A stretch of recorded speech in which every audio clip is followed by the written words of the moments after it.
Tribuners, kembali lagi bersama saya Joy di program acara BBM Bincang Bisnis UMKM. Seperti biasanya, acara ini akan membahas seputar UMKM yang ada di Sumatera Utara. Meningkat atau menurunnya pertumbuhan ekonomi di Indonesia dipengaruhi oleh berbagai faktor, salah satunya keterlibatan UMKM. UMKM memiliki peran yang signifikan terhadap pertumbuhan ekonomi negara. Saat ini, Tribun Medan bersama dengan Dinas Koperasi dan UKM Deli Serdang ingin ikut membantu UMKM, khususnya yang ada di Deli Serdang, untuk mempromosikan usahanya.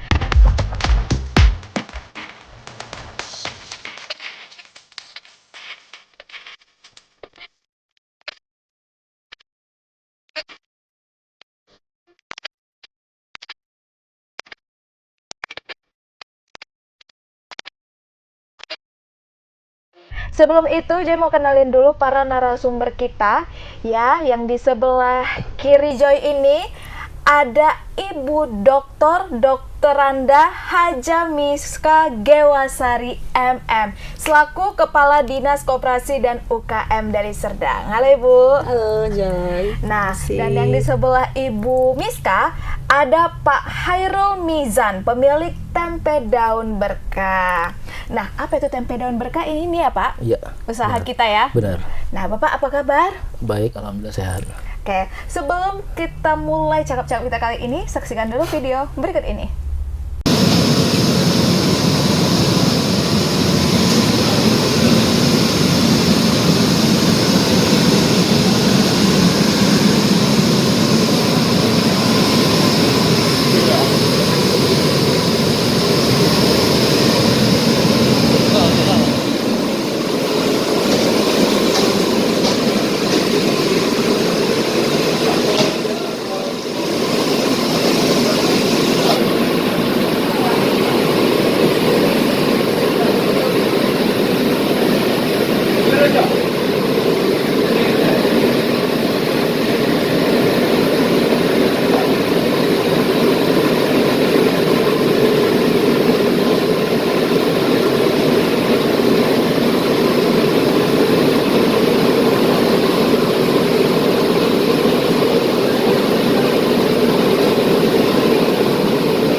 Gimana ya kak? Gini kak?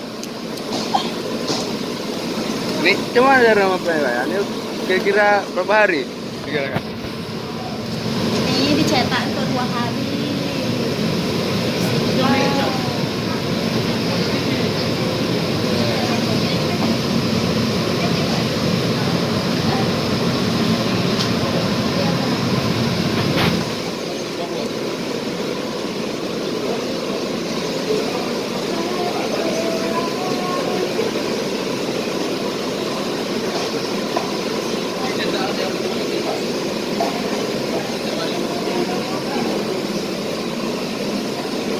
Ini yang udah dicetak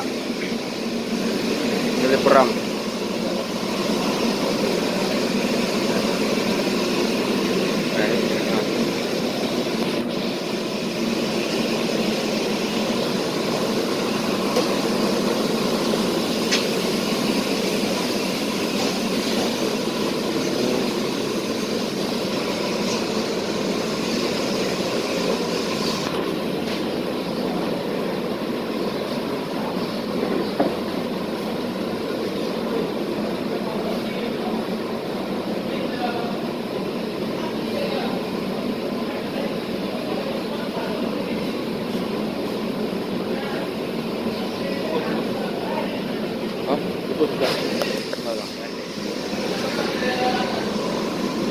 Oke, lebih enak ke Pak Mizan dulu ya. Oke. Gak apa-apa ya Ibu ya? Oke. Ini Pak Mizan di depan Joy ini udah ada tempe daun berkah. Sebenarnya apa sih tempe daun berkah ini, Pak? Tempe daun berkah ini tempe yang dibungkus dengan daun. Karena kan namanya daun ini lebih kepada higienis dan alami. Iya. Karena kita tahu sekarang ini kan kalau produk-produk yang masih semacam plastik, itu kan ada beresiko ya. Benar, makanya kita inisiatif kita gunakan tempe daun. Tetap. Dulunya kita mau pakai daun jati, cuma sekarang kan tidak ada daun jati untuk di Medan. Susah ya, Pak? Susah. Nah, tapi kalau di Jawa sana banyak. Banyak. Makanya kan kalau di Jawa itu banyak tuh yang tempe-tempe yang daun jati ada, daun pisang ada. Coba mungkin kalau kelangkaan daun tadi, orang agak malas dengan daun ini. Makanya mereka lebih cenderungnya ke tempe plastik. Iya. Dan Joy pribadi juga saat ini ya lebih sering memang melihat tempe itu dibungkus dengan plastik, ya kan Ibu, Umumnya seperti itu. daripada daun Pisang. pisang. Tapi Bapak sebenarnya untuk membuat tempe ini prosesnya berapa lama sih, Pak? Ini tempe ini, makanya kan tempe ini kan tidak bisa untuk yang namanya produksinya itu massal. Jadi maka rata-rata tempe ini kan UMKM rumahan pada umumnya. Karena kan dia prosesnya panjang itu. Kita 5 hari baru bisa proses sampai jadi tempe. Satu sih. Kita ada rebus dulu, dari rebus nanti kita fermentasi 1 hari. Besok yang kita baru cetak lagi, baru besok kita kasih angin-angin lah. Kalau kita kasih udara, baru besok baru kita jual. Oh, berarti nggak bisa 1 hari Enggak. siap. Walaupun hanya kita produksi sedikit. Bener, nggak bisa. Wow. Karena dia butuh proses tadi dari mulai rebus, fermentasi, bungkus sampai nanti jualnya. Bapak sendiri udah berapa lama nih Pak menjalankan usaha? Saya tahun 2020. Berarti kurang lebih tempe daun berkah ini udah 5 tahun ya? 5 tahun lebih lah. 5 tahun lebih. Nah, awalnya Pak Mizan sendiri kenapa nih memilih untuk membuat usaha tempe? Kenapa nggak yang lain gitu? Makanya saya bilang kalau yang namanya tempe ini kan biasanya kan turun temurun. Iya. Ya kayak gitu kan. Apalagi kalau kita etnis orang Jawa nih. Padahal saya ini orang Melayu. Kalau orang Melayu ini kan istilahnya yang hal begini kan nggak pernah ada nih. Padahal kan ini orang Jawa. Jadi saya muncul ide seperti ini dari teman juga. Ya teman itu pernah buat seperti ini. Jadi kita berkolaborasi segala macam. Nah, makanya jadi ini. Tapi awalnya saya seperti ini, saya dulu sempat resign dari tempat pekerjaan. Di PHK ataupun pensiun muda lah. Jadi apa jadi usaha baru saya pikirkan, makanya saya buat ini. Buatnya tempe. Tempe. Dan sekarang udah berkembang ya Pak, tempe berkah. Jadi alhamdulillah, jadi sekarang ini kan tempe ini sebagai usaha pokok. Iya. Jadi sekarang ini kita sudah buat namanya tuh mie pansit, mie kuning, kulit dimsum, sama kulit pansit. Jadi yang nggak dijual maksudnya bukan cuma tempe. Produksinya Banyak. Jadi Produksinya banyak. Jadi, Oh. jadi pasarnya itu kita buat jadinya. Jadi kita kan pasar sekarang ini kan cenderungnya lebih enak seperti itu. Jadi kalau sekarang ini kalau kita mau cari bisnis lebih mudah tuh yang sifatnya yang modal kita bersentuhan langsung dengan masyarakat. Benar. Jadi kalau untuk macam tempe, tahu, toge, jadi ini kan kebutuhan memang dipakai setiap hari. Setiap hari. Jadi 1 hari Pak, Bapak bisa memproduksi berapa tempe nih? Berapa? Kita menjual tempenya itu seperti ini aja variannya Pak? Iya. Enggak, tempe ini ada 2. Ada yang mendoan. Mendoan itu dia Yang model lebih besar. besar dia. Berarti berapaan Pak? Kira-kira menghabiskan berapa kilo kedelai? Kalau saya 1 hari sekarang di angka sekitar 500 kiloan. 500 kilo, banyak kali Ibu. luar biasa. 500 kilo. Itu dapatnya dari mana itu Pak, supplier kedelainya? Sekarang kita memang ada distributornya. Oh sudah ada distributornya yang langsung. Wow. Udah kemana aja nih kita pasarkan tempe daun berkah ini ya? Kalau tempe daun ini sebetulnya kan permintaan kita banyak. Bahkan sampai ke luar negeri pun. Wow, Iya. keren ini binaan Ibu nih. Tapi masalahnya kadang-kadang masalah di tempe ini nggak bertahan lama. Ya. Cara nyimpannya nggak benar, bisa rusak. Kalau permintaan banyak emang. Tapi kalau sekarang ini saya hanya untuk di lokal aja. Jadi seluruh Medan sampailah Binjai. Sampai Binjai. Udah masuk nggak Pak ke supermarket? Alhamdulillah kemarin kita udah kontrak kerjasama dengan Irian Supermarket. Oh, Ya, jadi dengan kita ada irian. sub untuk apa? Tempe ini kita ada sub ke mereka. Irian supermarket.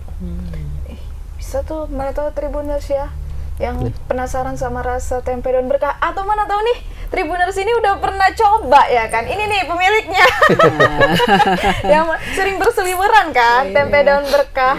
Tadi Joy mau bilang mau nyeletuk, apakah ini ya yang ada di Irian? Ya, udah. Soalnya kebetulan Joy juga sering belanja ke situ Iya. kan. Ternyata benar ya. Iya, karena Bapak ini kan dari Serdang, mana tahu belum masuk nih ke Iya, Medan, ada yang lain, rupanya ternyata memang. Iya. Ibu udah pernah nggak, Bu? Belum ya? Baru ini, artinya kalau yang langsung dapat tempe mentahnya punya berkah ini baru ini ketemu langsung, apalagi ketemu sama pemiliknya. Ini paketnya lengkap nih. Oke. Nah, apa nih yang membedakan tempe daun berkah ini dengan tempe-tempe lainnya, Pak? Mana tahu ada kandungan-kandungan lain yang ada di dalamnya. Jadi kita bukan mengkreasikan produk lain gitu. Jadi kalau tempe kita tuh kan campuran cuma satu aja, ragi. Ragi. Ya. Jadi kita nih kan tempe ini kan bermain di fermentasi. Fermentasi itulah yang sifatnya untuk menahan daripada basi. Nah, setelah ada fermentasi kita zat asam itu kita cuci, baru kita tabur dengan ragi. Artinya kita sekarang nih bukan tempenya tapi jamurnya. Bagaimana jamur itu bisa melekat di kacang kedelai? Yang melekatkan Ya, itu ya. yang melekat di kacang kedelai. Jadi sebenarnya tempe itu sebenarnya gabungan antara jamur dan kedelai. Cuma itu doang. Iya. Berarti gak ada tambahan-tambahan tepung. Makanya ada juga sebagian orang tuh yang modelnya campur tepung gitu kan. Memang ada juga yang pakai tepung. Tapi masing-masing lah, mereka kan masing-masing ini kan. Betul. Masing-masing punya resiko, masing-masing punya ini gitu. Masing-masing punya Resep. resep lah. Tapi kalau saya memang dari awal itu memang Konsisten kedelai kita cuci bersih, baru kita tabur ragi. Nah, Bapak sendiri udah punya dapur produksi dong pastinya. Iya, udah punya. Itu berapa orang sih, Pak, yang bekerja? Kalau sekarang ini kalau untuk produksinya aja sekitar 15 orang lah. Oh, cukup banyak loh Ibu 15 ya. orang. 15 orang. 15 Wow. Belum packingnya, packaging packingnya. segala. Cuma kan tadi tempe ini kan alam. Alam itu kita bermain di cuaca. Bermain Kalau kalau sudah musim hujan, aduh repot kita. Agak terganggu ya produksi Benar. prosesnya itu Iya, ya. fermentasi itu nggak mau tumbuh ya. Kalaupun musim panas juga repot juga kita. Berarti harus yang stabil suhunya. Jadi dia memang kita Ada suhu suhu. ruang antara ruang. kelembapan dengan suhu apa itu sesuai. Pak Mizan sendiri pernah nggak sih, Pak, selama menjadi pengusaha tempe ini pernah gagal gitu membuatnya, tapi yang dalam jumlah banyak ya? Kalau gagal ya sering. Sering? Wah. Jadi bisa nggak jadi sering. Kalau satu bungkus tempe daun berkah yang begini berapa, Pak? Kalau ini kan kita eceran ke pasar 6.000. 6.000. Ya panjang ini Bang, panjang itu dia ukurannya 40 kali berapa nih? Tebel loh ini. Iya. Kurang lebih beratnya 750 gram. Jadi kita jual pasar itu sekitar 12.000. Kebetulan di web kita sudah ada. Ada webnya juga. Gitu. Ada webnya juga. Itu yang mengelola webnya Bapak sendiri? Ada admin. Oh, ada Adminnya. admin. Jadi Tribuners udah cukup canggih ya tempe daun berkah ini. Keren ya? Iya, udah ada webnya. Jadi bukan cuma disalurkan langsung mungkin ke warung-warung, ke toko-toko, langsung webnya pun ada. Mungkin udah bisa nih bermain konten, Pak. Itu Sambil dia. resep-resep masak ya kan, Ibu? Proses itu juga. Iya. Yang saya takut saya di depan kamera memang Itu karena belum terbiasa. Dan fun fact-nya ya tadi Tribuners, waktu mau masuk ini tadi Pak Mizan bilang, ini kali pertama saya. Ya mana tahu dari malah sini tuh nanti jadi viral Pak. pula hari ini. Ya viral, bisa kan untuk karena Joy yakin kalau pasarnya Medan pada kenal ini Pada kenal. tempenya. Alhamdulillah. Bisa buat konten, Pak. Cara-cara mengolah tempe daun Jadi sekarang berkah. ini kan kita mau bikin kerjasama dengan MBG nih. Oke, MBG. Nah, kita lagi susun bagaimana mekanismenya karena kan MBG sendiri itu mereka masaknya malam. Iya. Oh, Jadi kita harus atur nih antara pengiriman dengan masak mereka. Iya.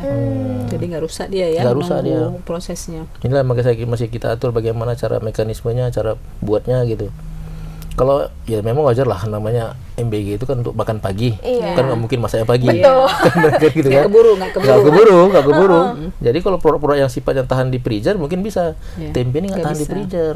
Keras dia ya. Makanya juga kita harus ini. Oh, jadi Pak sebenarnya bagusnya menyimpan tempe ini di mana kalau nggak di freezer, nggak di kulkas gitu? Di kulkas rumah tangga boleh. Oh, Kalau di showcase nggak bisa. Refrigerator bisa. Nggak bisa. Kulkas biasa ya? Nggak bisa karena kan kalau kulkas rumah tangga itu kan dia ada obatnya. Makanya kalau sayur pun bagus dia kulkas rumah tangga. Tapi kalau showcase nggak bagus. Iya. di showcase nggak bagus. Showcase kan untuk botolan aja. Iya, iya. Oh, seperti itu. Jadi baru tahu. Nggak ya. cukup suhunya ya, nggak cukup suhunya ya. Nggak cukup. Jadi tambah nih ilmu kita. Nah, tadi Bapak bilang ada mau membuat kerjasama dengan MBG. MBG. Nah, sebelumnya Pak, Bapak nggak pernah distribusikan ke sana, tapi yang tanpa kerjasama gitu. Kadang kan juga pengusaha tempe juga banyak kan gitu kan. Jadi artinya mungkin masing-masing lah, masing-masing daerah. Cuma alhamdulillah kalau di tempat-tempat saya itu sudah mau bikin kerjasama lah mereka. Iya dong, karena kan MBG makan bergizi gratis. Iya. Dan tempe ini sebenarnya adalah salah satu makanan Sumber gizi. bergizi dan yang harganya juga Iya, terjangkau terjangkau ya kan, Bu? dan mudah didapat. Mudah didapat. Nah, kalau kalian ke luar negeri nih, belum tentu dapat tempe 6.000. Dan Apalagi susah mendapatkannya. Iya. Bahan bakunya aja susah di sana. Tapi Pak, saya punya saran loh. Tadi kan Bapak bilang sebenarnya udah mulai ada nih yang order dari luar negeri tapi terkendala kan karena nggak tahan lama. Kalau semisalnya Pak kita buat, ya ini saran saya, kayak DIY mereka. Jadi kita yang udah menyediakan kedelainya, mungkin di vakum baru ditambahin ragi sendiri. Jadi mereka tinggal buat gitu. Memungkinkan nggak ya Pak kira-kira? tergantung suhunya. Tetap tergantung suhu. Suhunya. Makanya kan Ajaki yang sekarang kirim ke luar negeri Amerika, itu kan mereka bahannya kirim yang model mentah, ragi di sana, cuma kan suhunya juga harus sesuaikan. Diciptakan Iya, rekayasa mereka. Iya. Karena kan di luar negeri itu kan kita nggak tahu cuacanya seperti apa. Kita beruntung di Indonesia ini kan Iya. Lengkap ya. lengkap, musim hujan. Iya. Kalau mereka kan cuma 3, musim semi, musim panas, musim dingin. Iya. Nah, Musim itu. gugur satu lagi. Oh, musim gugur. gugur. Paling romantis. Ya, betul. Nah, untuk Pak Mizan sendiri, ada nggak sih Pak ikut program pemerintah khususnya UMKM? Kalau ini kan kebetulan saya ini kan saya baru udah lama sih kenal sama Pak Gom nih. Pak Gom lah sebagai mentor saya selaku pembina UKM di Deli Serdang. Jadi kebetulan Pak Gom ini bantu saya di bagian administrasi di apa namanya itu izin. Ya, dari mulai PRT-nya, izin halal, sampailah cara pembayaran pajak. Berarti udah halal MUI Pak? Alhamdulillah udah. Wow, keren. Ini akibat bukan akibat Pak Gom yang bantu. Iya. Nah, selaku dinas koperasi. Iya. Dinas koperasi. Mungkin Ibu Kadis bisa bantu juga nanti ke kan gitu kan. Siap. Udah prosesnya memang itu sudah dilakukan kawan-kawan di koperasi sebagai bagian dari tugas ya. Salah satunya Pak Mizan yang bilang. Ya. Dan berarti bukan cuma Pak Mizan ya, Iya. salah satu ya? Iya, salah satu. Dan itu tugas kami dan kebetulan pejabat teknisnya itu tadi Pak Gom itu Pak yang Gom. disebutkan oleh Bang Mizan tadi. Jadi saya bilang untuk role modelnya koperasi nanti TV Berkah kata Bang. Iya, iya. Kami mendorong sebenarnya komunitas-komunitas seperti ini untuk membentuk koperasi supaya jaringannya itu betul-betul kuat, terstruktur dan ada payung hukum gitu. Oke Pak Mizan, saya mau nanya sedikit yang lebih serius. Kalau omsetnya dari Tempe Daun Berkah ini berapa Pak? Lumayan lah. Lumayan lah. Lumayan lah. Tidak dengan angka ya, Iya, lumayan lah. Nah, jadi ini bisa juga nih untuk anak-anak muda ya yang mau belajar membuat tempe ya kan. Biar jangan cuma sampai di orang-orang tua kita Iya, aja ini betul. belajarnya. Karena ini enak, bergizi, terjangkau. Kayak jadi hampir gak pernah ketemu orang yang gak suka tempe gitu loh Bu.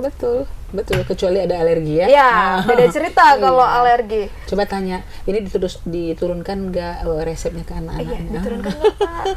Keberlang sustainable-nya ya. Iya. Sebenarnya anak-anak gen sekarang beda. Beda sekali.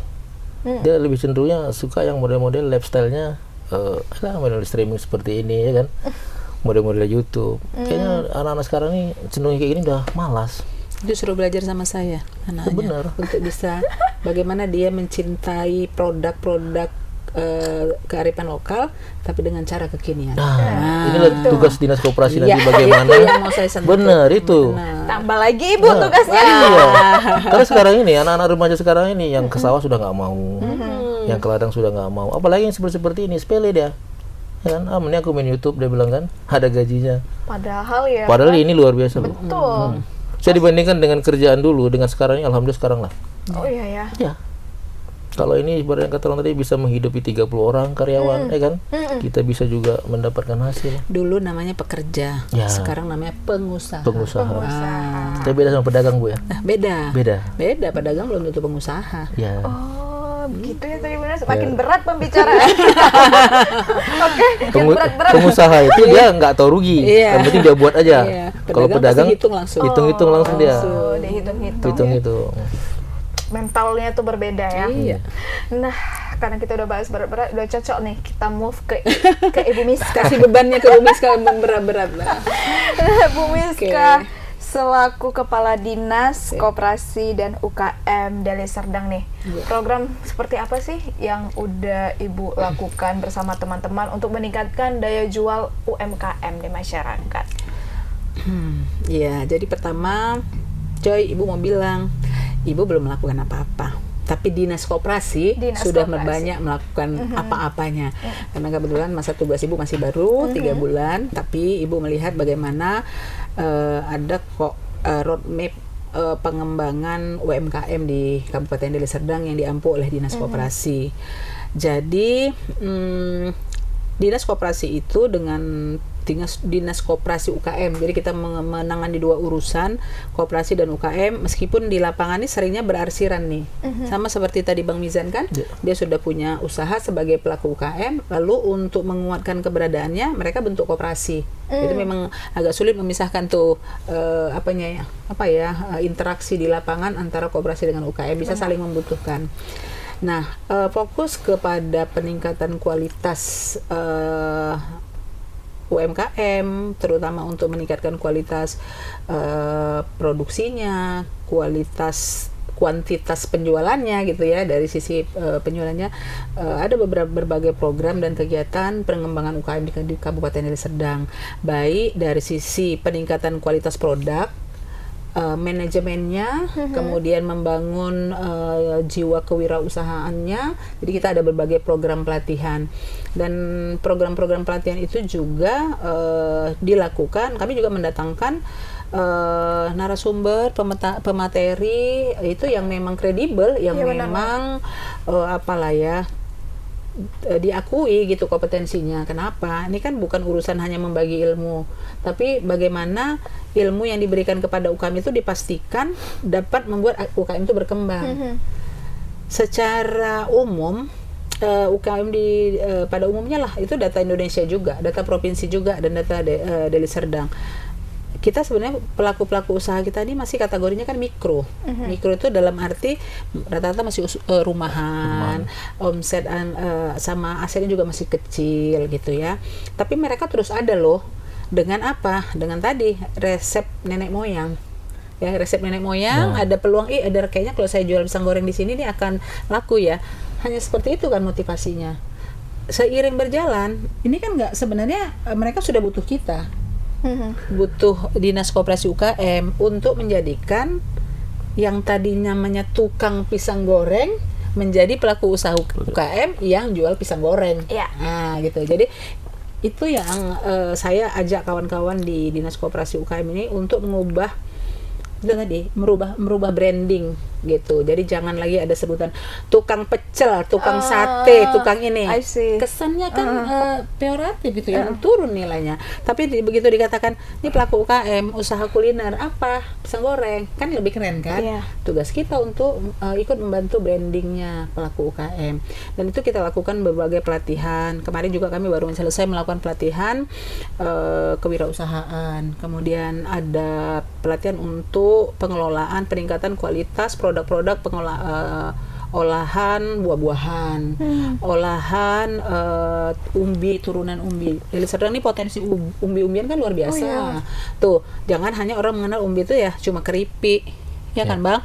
Cuma keripik, meskipun keripik kita sudah ke mancanegara, udah ada sampai Korea loh. Keripiknya Deli Serdang. Iya, nah jadi itu berbagai program pelatihan pendampingan, terutama adalah pendampingan legalitas kayak yang dibilang Mijan tadi. Seenak apa ini tempe berkah ini kalau dia belum punya legalitas sebagaimana yang seharusnya, itu tentu beliau akan sulit mendapat bersaing di pasaran, ya Bang. Untuk naik kelasnya beda nanti. Ya, trustnya masyarakat terhadap produk, ya apalagi namanya makanan, itu pada legalitasnya. Ada NIB-nya, sudah ada halalnya. Itu kunci utama. Apalagi sudah disebutkan pula di dalam beberapa informasi yang kita dengar, regulasi dari negara 2026, kalau ada produk kuliner yang tidak berlabel halal maka dianggap ilegal. Iya kan, dari halal kan. Nah, jadi salah satu tugas kami itu penguatan untuk UKM itu mendampingi mereka untuk mengamankan urusan legalitas. Jadi dari yang tadi kadang-kadang gini loh Joy, udahlah Bu, yang penting kami udah jualan aja, orang yang beli banyak kok, udah nggak usah pakai, ya udahlah nggak apa-apa. Padahal nih kawan-kawan mau dampingin nih, apa manfaatnya buat mereka gitu. Dari cara berpikir konvensional inilah jadi tantangan buat mereka, ayo dampingi. Bahkan kita sampai datang ke tempatnya, bawa peralatan untuk bisa online, disampaikan apa sih harus seperti apa sih seharusnya UMKM itu gitu, harus punya NIB loh, harus ada halalnya loh, harus ada PIRT-nya loh, supaya apa? Supaya produk kamu itu dipercaya masyarakat. Karena kalau habis makan makananmu lalu sakit perut, ya, padahal mungkin karena makanan lain sakit perut, nah kan kamu yang jadi tersangkanya karena dianggap produkmu itu nggak legal, mungkin ada kandungannya yang memang berbahaya dan lain sebagainya karena tidak ada pengakuan formal dari lembaga yang menentukan. Jadi gitu. Kami memberikan berbagai pelatihan bagi mereka, baik dari sisi pengelolaan badan usahanya sendiri atau lembaganya atau usahanya. Itu tadi kan disampaikan nih sama Bang Mizan, dibantu untuk pendampingan penerbitan NIB, PIRT, kemudian halal, kemudian sekalian pajak juga. Sampai pajak. Itu hal yang kadang-kadang kalau yang cuma itu tadi yang tukang pisang goreng misalnya, dia nggak akan mikir itu kan Bang, sehingga dia pun nggak tahu tiba-tiba ada sesuatu yang kondisi yang agak sedikit rumit di sisi ekonomi, lalu usahanya buyar. Karena dia nggak bisa prediksi kan kebutuhan, pembiayaan, modal, untung dan lain sebagainya. Istilah cash flow-nya dia nggak tahu. Tapi kalau sudah cerita pajak, pasti sudah tahu hitungan cash flow-nya kan. Itu kira-kira. Itu dari sisi penguatan kapasitas di mereka. Nah, Ibu, dari sekian bagus ya penjelasan Ibu Joy. Itu udah mencakup semua pertanyaan sebenarnya. Udah selesai ya? Udah selesai. Tapi Ibu, yang mau Joy tanya, kenapa sih dari pengalaman Ibu ya, dinas koperasi lah kita bilang ya, track recordnya, pasti ada aja kan yang nggak mau nih masuk di bawah naungan dinas koperasi, di pembinaan. Padahal benefit yang diterima itu cukup banyak. Iya. Biasanya karena apa sih itu Bu? Pertama itu tadi, mereka masih cara berpikirnya konvensional, menganggap saya kan berusaha ini cuma untuk cari makan saya. Udahlah, pemerintah nggak usah ngurusi, yang penting saya ada tempat jualan, saya bisa berjualan di sini, dapat penghasilan, udah. Toh kan untuk keperluan saja, seolah-olah buka usaha itu cuma untuk kepentingan pribadi. Tapi kalau kita lihat nih tadi, Bang Mizan, dia buka usaha hari ini bahkan bukan untuk kepentingan pribadi, udah bisa menyerap tenaga kerja dan lain sebagainya. Jadi ada kebermanfaatan. Terus yang sering buat kami itu kadang-kadang gitu ya. Kalau kita dampingi nih anak-anak saya datang untuk pendampingan, terus kita kadang-kadang diundang juga sama kepala desa untuk bisa advokasi ke mereka gitu kan. Terus ada satu kalimat yang selalu bikin kami kayak kesambar petir setiap hari. Ini mau dapat bantuan apa, Bu? Jadi setiap kali kita melakukan pembinaan kan diawali dengan pendataan, kita akan tanya berapa, seperti tadi tuh pertanyaan tadi seperti itu, pertanyaan yang reguler tuh Bang, berapa bahan yang biasanya digunakan, berapa omsetnya, itu kan untuk kita melihat ini peluang belinya ini seperti apa sih usahanya. Lalu dia tanya, ini mau dapat bantuan apa Bu? Gitu. Ya kami bilang bantuannya itu berupa legalitas, nggak bayar loh, sampai gitu loh, nggak bayar loh. Tapi tetapnya ya, terus kalau udah dapat itu nanti bisa dapat bantuan. Gitu. Padahal kita mau membantu tuh supaya dia bisa naik kelas kan. Enggak gitu tadi, enggak cuma jadi tukang jualan pecel gitu. Tapi bagaimana menjadi pelaku usaha kuliner yang pecelnya itu jadi punya nilai jual. Tuh kalau di gerobaknya ada logo halal kan nilai jualnya jadi luar biasa. Benar. Dan bisa nih mengikuti Pak Mizan ya, masuk ke supermarket. Iya, bumbu pecelnya bisa masuk supermarket, ya kan Bang, gitu. Karena kayak sayang aja padahal gratis. Iya. Nah, Joy itu sering sekali bukan mendengar sih, testimoni, berarti fakta ya kan? Untuk pengurusan legalitas, apalagi yang udah dibantu dengan Diskop UKM Deli Serdang, pasti gratis Kak. Gratis Kak. Lantas kenapa nggak mau? Itu itu dia. padahal mempermudah loh sebenarnya. Akan banyak manfaat. Karena ketika nanti misalnya dia ternyata nih pisang gorengnya banyak peminat loh, tapi modalku dikit. Terus kita akan sarankan banyak loh sumber pembiayaan yang bisa diakses, bisa pinjaman dari bank, bisa KUR dan lain sebagainya. Tapi kan tetap kita akan bilang persyaratannya adalah punya NIB loh Bu, urus dulu NIB-nya gitu. Kadang-kadang menganggap ya masyarakat tadi sih kalau saya melihat udahlah ini saya cuma usaha saya kok untuk cari makan saya, dia nggak berpikir panjang mau mengembangkan usahanya. Itu dia Bisa jadi upgrade dan naik kelas. iya gitu. Tapi saya rasa bukan itu juga Bu, karena rata-rata pengusaha sekarang ini bukan nggak mau terbuka, cuma dia bilang ada paradigma juga. Pemerintah ini kan kalau kita usaha kan cari pajaknya aja kan gitu kan. Ya kan? Jadi mereka menutup diri. Dan itu menurut itu tantangan bagi kami. Itu yang saya lihat. Jadi kalau tadi saya lihat data ya, 99% pelaku usaha. Jadi jumlah pelaku usaha hari ini di Deli Serdang, se-Deli Serdang itu Bang 210.000. 210.000 loh. Ya. Jadi kita jangan melihat pelaku usaha itu hanya cuman yang punya outlet. Yang rumahan juga termasuk pelaku usaha. Ya. Asal dia sudah punya NIB, dia berjualan itu sudah masuk ke dalam database-nya ke Kementerian UKM, itu sudah masuk pelaku usaha. Walaupun tadi itu jualan pisang goreng di tepi jalan. Tapi rata-rata kan yang di pasaran kan mereka takut untuk ngurus tuh bayar. Karena kan nggak bayar. Nah, itu yang kami selalu itu yang kami selalu sekarang nih, kita player kita di Instagram kita, di media sosial kita sampaikan legalitas itu penting dan gratis. Gratis. Legalitas tuh gratis, tidak perlu bayar. Padahal itu cukup membantu loh sebenarnya. Membantu.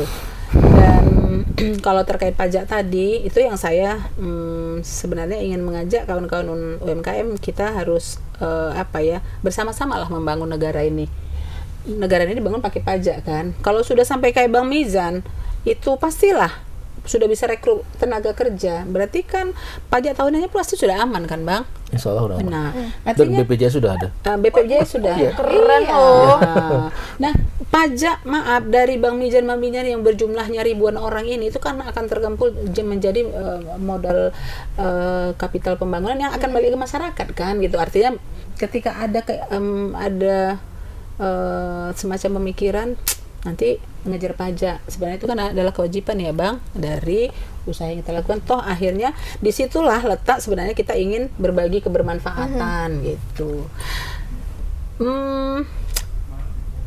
Saat ini kita memang mengejar pajak itu masih dari pelaku-pelaku usaha yang kalau boleh dikatakan menengah lah ya, yang langsung punya outlet itu dari Bapendala. Tapi kalau kita di Koperasi UKM lebih kepada bagaimana mereka memastikan diri dulu untuk legalitasnya aman dulu gitu. Itu dulu yang dikejar gitu. Itu dulu yang dikejar. Supaya bisa berkembang, supaya bisa naik kelas. Itu cerita tadi ini sudah ada permintaan dari luar negeri misalnya.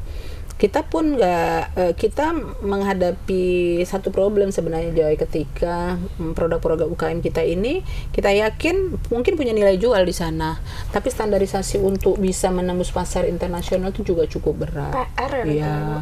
Jadi kami juga menggandeng misalnya BPOM, menggandeng Bea Cukai mengkomunikasikan itu, bagaimana bisa memberikan literasi kepada UKM kita untuk ketika produknya udah bagus loh gitu.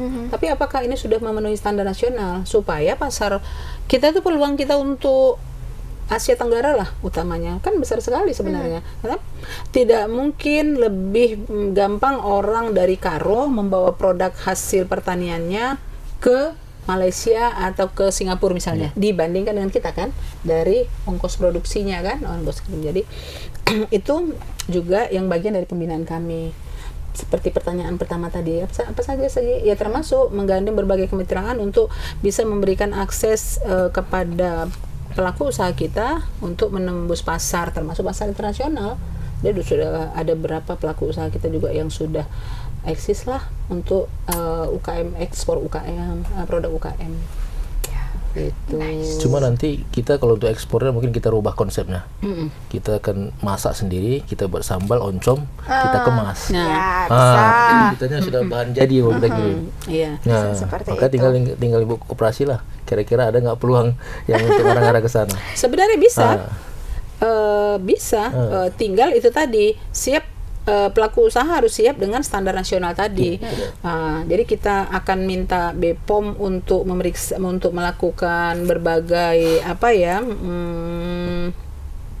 prosedur, kemudian dari halalnya juga. Setelah itu semua clear, kita bisa juga meminta untuk Bea Cukai memberikan pendampingan nih kepada pelaku UKM kita. Yang standar seperti apa yang bisa lolos? Karena kalau sudah sampai luar negeri, Bang, ternyata di sana itu lalu mereka oleh penerima kita di sana, pembeli di sana, ternyata barangnya tidak sesuai standar seperti yang kita janjikan, itu blacklist, maka produknya Abang ini nggak akan pernah bisa lagi selamanya masuk ke sana. Itu kena ban. Iya, jadi itu yang kita harus jaga-jaga, hati-hati. Makanya yang penting mental UKM kita tuh siap untuk itu, siap untuk dibina, kira-kira seperti itu. Sih, saya setuju. Oke lah Tribuners, ya udah cukup banyak nih nasihat, masukan ya yang udah dikasih tahu Ibu Miska kepada kita semua. Ini kali pertama ya Ibu Miska datang ke Tribun Medan. Iya. Nah kan, berarti seharusnya bisa nih nextnya Ibu kita tanya-tanya lagi, cakap-cakap lagi di sini ya. Boleh, banyak topik yang bisa kita sampaikan. Bahas. Iya. Nah, Pak Mizan, sebelum program acara ini berakhir, ada nggak pesan yang ingin disampaikan kepada para pelaku UKM atau calon pelaku UKM yang ada di rumah? Untuk para pemirsa Tribun, ya untuk pelaku-pelaku usaha, ayo bergabung dengan Dinas Koperasi, legalitasnya diperkuat, dan kebetulan kita sekarang berdampingan dengan Kepala Koperasi Deli Serdang. Siap. Yang mudah-mudahan UKM selain dari saya itu bisa berkembang untuk Deli Serdang. Ya. Kalau dari Ibu? Ya. Kalau saya adalah ibunya UKM di Deli Serdang. Kita berharap semua pelaku UKM tidak menempatkan dirinya sebagai pelaku usaha untuk kepentingan dirinya sendiri, bahwasanya UKM ini adalah penyangga perekonomian nasional. Benar. Nah, posisi itu harus dipahami semua pelaku UKM, bahwasanya apapun yang kita usahakan hari ini itu bukan cuma sekedar mendapatkan uang dari proses jualan kita untuk kepentingan kita pribadi, bahwasanya ketika satu usaha berjalan, dia sudah bagian dari mengurangi beban pemerintah, kira-kira seperti itu. Sudah menjadi penyedia lapangan kerja, setidaknya bagi satu keluarga. Dan seperti Bang Mijan tadi, sudah bermanfaat, bukan hanya sekedar memberikan lapangan kerja, tapi termasuk kepada jaminan kesehatannya. Ya sudah sampai bisa memberikan BPJS kepada pekerjanya. Nah, itu semua bisa terjadi ketika semua usaha yang kita usahai itu ya memang legal, memiliki legalitas. Karenanya Ibu berharap semua pelaku UKM kita memahami pentingnya legalitas usaha, dan bagi yang belum memiliki legalitas segeralah berkoordinasi dengan tim UKM Deli Serdang, nanti akan didampingi bagaimana prosesnya, dan yang pasti halal. Salah. Yang pasti gratis ya. Tidak ada pembiayaan apapun untuk ini. Itu Gratis, dia. pasti gratis. Gratis. Pasti gratis. Iya. Kita pasti ya Tribuners, udah dijamin loh sama ibu ya. Oke, terima kasih Pak Mizan udah datang ke Tribun Medan ya. Saya udah ketemu langsung sama pemilik tempe dan berkah. Terima kasih juga kepada Ibu Iya, Miska ya. siap. Baru 3 bulan ya Bu. Iya. Baru 3 bulan loh Tribuners, tapi udah banyak sekali pengetahuan dan masukan yang diberikan oleh Bu Miska kepada kita dan juga Tribuners yang ada di rumah. Dan Joy juga mau ngucapin terima kasih kepada Tribuners yang udah menonton program acara ini sampai selesai. Kalau begitu, aku Joy, Ibu Miska dan Pak Mizan pamit undur diri. Bye Tribuners, sampai ketemu di episode selanjutnya.